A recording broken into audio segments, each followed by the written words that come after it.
என் உள்ளங்கைகளில் உன்னை வரைந்திருக்கிறேன் என்று கர்த்தர் சொல்கிறார். அவர்கள் கண்களுக்கு முன்பாக உன்னை மேன்மைப்படுத்துவேன்.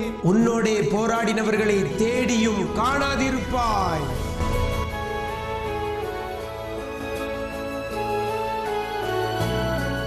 உன் களஞ்சியங்கள் பூரணமாய் நிரம்பும்.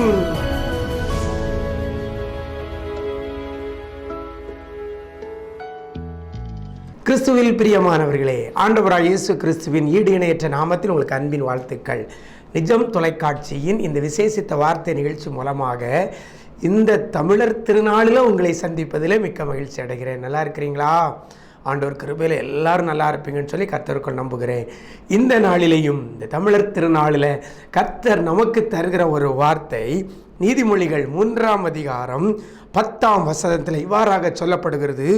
உன் களஞ்சியங்கள் பூரணமாய் நிரம்பும் என்று கர்த்தர் சொல்லுகிறார். இந்த நாளில் கூட வேத வசனம் நமக்கு நேராக கடந்து வருகிறது, உங்களுக்கு நேராக கடந்து வருகிறது. உன் களஞ்சியங்கள் பூரணமாய் நிரம்பும் என்று சொல்லப்படுகிறது. நிரம்ப போகுது, நிரம்பும் என்று கர்த்தர் சொல்லுகிறார். நிரம்பும். எப்போ நிரம்பும்? ஒரு பாத்திரத்தில் நிரம்பி வழியுன்னா எப்போ வழியும்? அதுக்கு தேவைக்கு அதிகமாக, அதன் கொள்ளளவுக்கு அதிகமாக ஏதாவது ஒன்றை ஊற்றும் பொழுது அது நிரம்பி வழிகிறது. உள்ளே இருக்கிறது பெருகும் பொழுது அது பொங்கி வழிகிறது.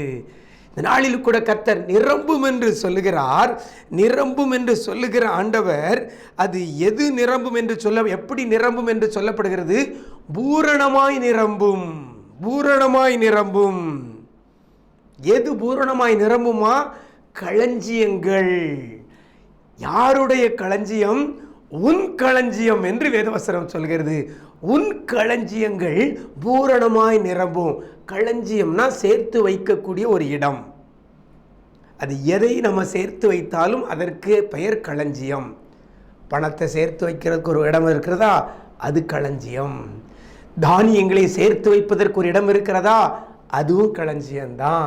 நம்முடைய ட்ரெஸ்ஸுகளெல்லாம் சேர்த்து வைக்கிறதுக்கு ஒரு இடம் இருக்குதா? அதுவும் களஞ்சியம்தான். ஏதாவது ஒன்றை நாம் முக்கியப்படுத்தி பத்திரப்படுத்தி சேமித்து வைக்கக்கூடிய இடத்துக்கு பெயர் தான் களஞ்சியம்.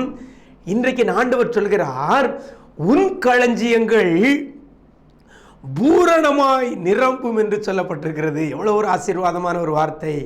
ஒரு களஞ்சியம் பூரணமாய் நிரம்பும் என்று வேதவசனம் சொல்லல. களஞ்சியங்கள், சமாதானம் என்கிற களஞ்சியம், சந்தோஷம் என்கிற களஞ்சியம், பொருளாதாரம் என்கிற களஞ்சியம், சரீர ஆரோக்கியம் என்கிற களஞ்சியம், வேலை வாய்ப்பு என்கிற களஞ்சியம், எதிர்கால வாழ்க்கை என்கிற களஞ்சியம், தொழில் என்கிற களஞ்சியம், இப்படி சொல்லிக்கிட்டே போகலாம். அத்தனை களஞ்சியங்களையும் கர்த்தர் சொல்லுகிறார் பூரணமாய் நிரம்பும் என்று சொல்லப்படுகிறது. இப்போ நல்ல மழை பெய்யும் பொழுது எல்லா டேமும் என்ன செய்யுது? நிரம்பி வழிகிறது. பூரணமாய் நிரம்பி வழிகிறது. காரணம், தேவைக்கு மிஞ்சி மழை. அந்த கொள்ளளவுக்கு அதிகமாக தண்ணீர் அந்த டேமுக்கு வரும்பொழுது அது நிரம்பி வழிகிறது. இன்றைக்கு ஆண்டவர் இவ்வாறாக உங்களுக்கு ஒரு ஆசீர்வாத மழையை பெய்ய செய்ய போகிறார். உங்கள் களஞ்சியங்கள் பூரணமாய் நிரம்பி வழிய போகிறது. எனக்கு அருமையான தேவஜனமே, உன் களஞ்சியங்கள் பூரணமாய் நிரம்பும் என்று சொல்லுகிற ஆண்டவர் அது எப்போ நிரம்புமா? அந்த வசனத்தில் ஆரம்பத்தில் சொல்லப்பட்டிருக்கிறது, அப்பொழுது. அப்பொழுது உன் களஞ்சியங்கள் பூரணமாய் நிரம்பும். அப்பொழுதுனா எப்பொழுது? அதுக்கு முந்தின வசனத்தில் அழகாக சொல்லப்பட்டிருக்கிறது. கர்த்தர் ஒன்றை செய்ய சொல்லுகிறார். அந்த ஒரு காரியத்தை நாம் செய்வோமேயானால் அப்பொழுது உங்கள் களஞ்சியங்கள் பூரணமாய் நிரம்பும். 9ஆம் வசனத்தில் பார்க்கும் பொழுது எப்பொழுது என்பதற்கு விளக்கம் அழகாக அங்கு சொல்லப்பட்டிருக்கிறது. உன் பொருளாலும் உன் எல்லா விளைவின் முதற் பலனாலும் கர்த்தரை கனம் பண்ணு. நாம் கர்த்தரை கனம் பண்ணுகிற பிள்ளையாய் இருப்போமையானால் அப்பொழுது உன் களஞ்சியங்கள் பூரணமாய் நிரம்பி வழியும். எப்படி கர்த்தரை கனம் பண்ணணும்னு அந்த வசனத்தில் அழகாக சொல்லப்பட்டிருக்கிறது. உன் பொருளாலும் உன் எல்லா விளைவின் முதற் பலனாலும் கர்த்தரை கனம் பண்ணணும். நம்மகிட்ட இருக்க பொருளால் கர்த்தரை கனம் பண்ணணும். நம்மற்ற விளைகிற விளைவின் முதற் பலன், இந்த தமிழர் திருநாளில் அந்த விளைவில் முதற் பலனை அவங்க சமைக்கிறது, அதை நம்ம பயன்படுத்துறது, இதற்காகத்தான் இந்த திருநாள் நியமிக்கப்பட்டிருக்கிறது. விளைவின் முதற் பலன், விளைவின் முதற் பலனால கர்த்தரை நம்ம கனம் பண்ணுவோமையானால் அப்பொழுது உங்கள் களஞ்சியங்கள் பூரணமாய் நிரம்பும் என்று கர்த்தர் சொல்லுகிறார். நாம் கர்த்தரை கனம் பண்ணுறோம். எப்படி? நம்முடைய பொருளால் கனம் பண்ணுறோமா?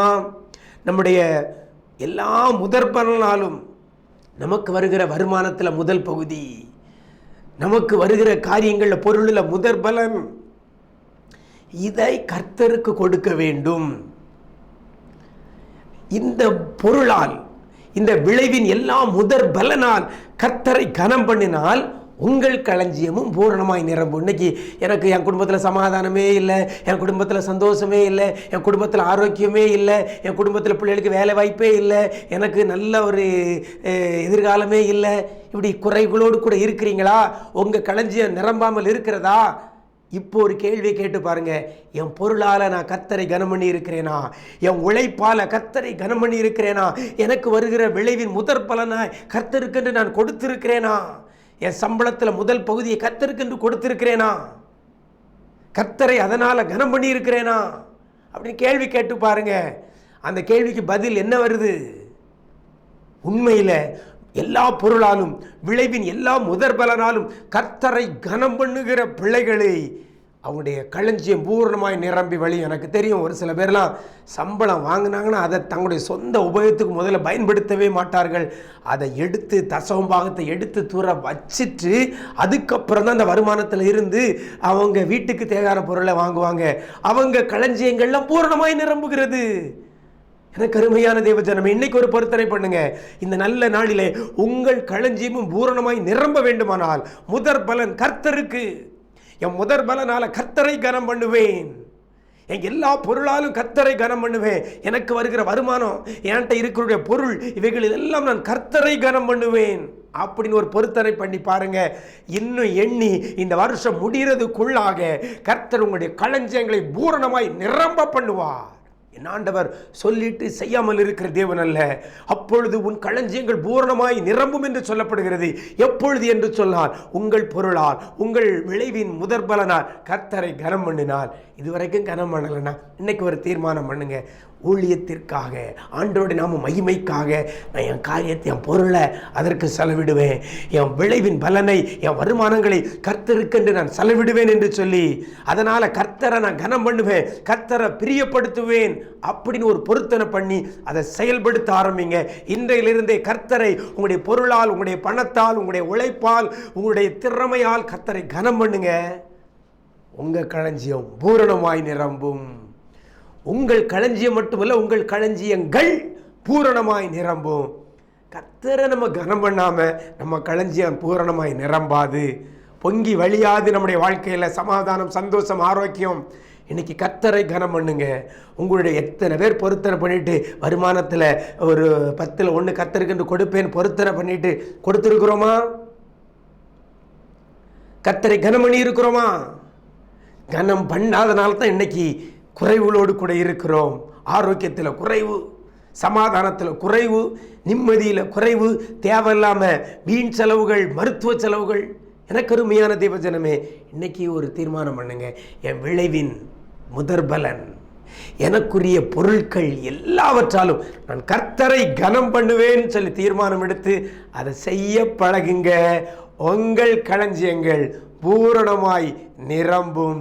சமாதானம் கண்ட களஞ்சியம் பூரணமாய் நிரம்பும். உங்க குடும்பத்தில் சந்தோஷம் என்ற களஞ்சியம் பூரணமாய் நிரம்பும். உங்களுடைய சரீரத்தில் ஆரோக்கியம் என்கிற களஞ்சியம் பூரணமாய் நிரம்பும். எதிர்கால வாழ்க்கை, பிள்ளைகளுடைய எதிர்கால வாழ்க்கை என்ற களஞ்சியம் பூரணமாய் நிரம்பும். வேலை வாய்ப்பு பூரணமாய் நிரம்பும். சொல்லிட்டே போகலாம். அத்தனை களஞ்சியங்களை கர்த்தர் பூரணமாய் நிரம்ப செய்வார். நாம் ஜெபிப்போமா? எங்களை நேசிக்கிற அன்பு நிறைந்த ஆண்டவரே, இந்த ஆசீர்வதிக்கப்பட்ட நல்ல நாளிலேயும் கூட உன் களஞ்சியங்கள் பூரணமாய் நிரம்பும் என்ற வாக்குத்தத்தத்தை எங்களுக்கு கொடுத்திருக்கிறீங்கப்பா. இன்றைக்கு இந்த விசேஷித்த வார்த்தையை கொடுத்திருக்கிறீங்க. இதுவரைக்கும் பிள்ளைகளுடைய களஞ்சியங்கள் பூரணமாய் நிரம்பாதபடி குறைவுகளோடு கண்ணீரோடு வேதனையோடு கூட இருக்கிற பிள்ளைகள் உண்டு ஆண்டவரே.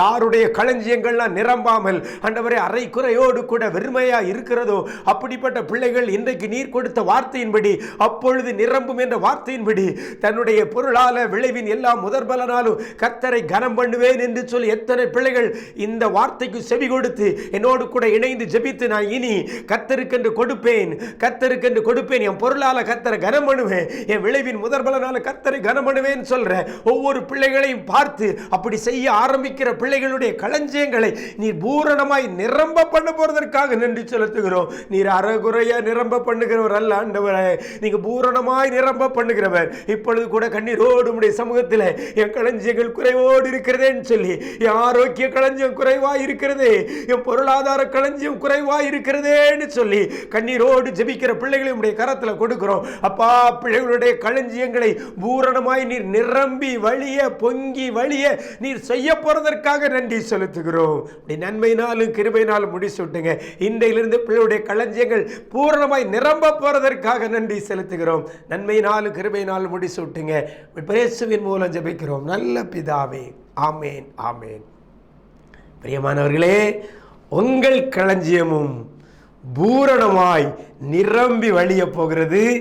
அதற்கு கர்த்தர் சொன்னபடி உங்க பொருளால உடைய விளைவின் முதற் பலனால கர்த்தரை கனம் பண்ண ஆரம்பியுங்கள்.